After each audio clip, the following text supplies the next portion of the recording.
That's a Grove G550 over there. Look at that. Is that the base of a jib crane?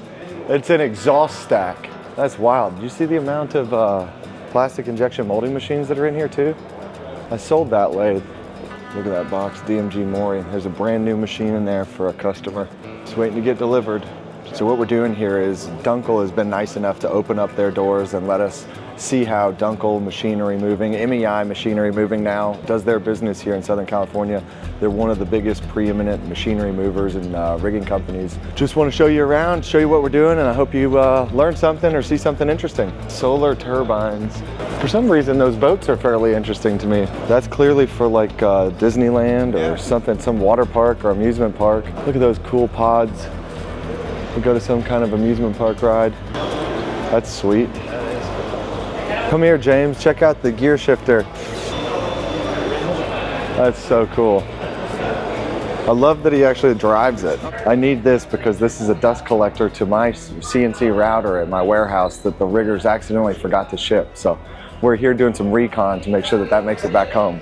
Dunkel could do anything you need as far as machinery moving, rigging, decommissioning, or recommissioning, as far as putting the machine back together. And then you would want your certified technicians to come in and dial it in, but they would do all the millwright type work or machinery moving.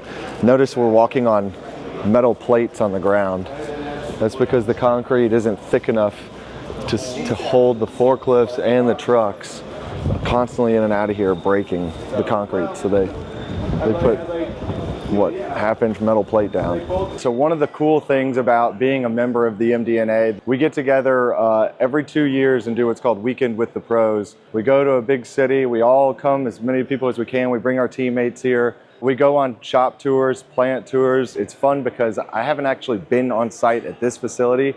I've been emailing with them back and forth. I probably have friends in that office that I've traded emails with 1,000 times. And we're walking through here. I actually happen to see one of my machines that I own that I knew was here all the way across the country in a warehouse, and I'm seeing my own inventory. So we buy stuff all over the country. We have friends all over the country, and we're just passionate about the manufacturing space and helping you guys maximize your return on your investments. Here's a big one. What is this one? The 100, 120? That's so awesome. Look at the mast on that thing. Unbelievable. 14 inches thick of concrete here is what Larry Dunkel, 14 inches thick. Do you remember what they said the weight was? This 60, 70,000.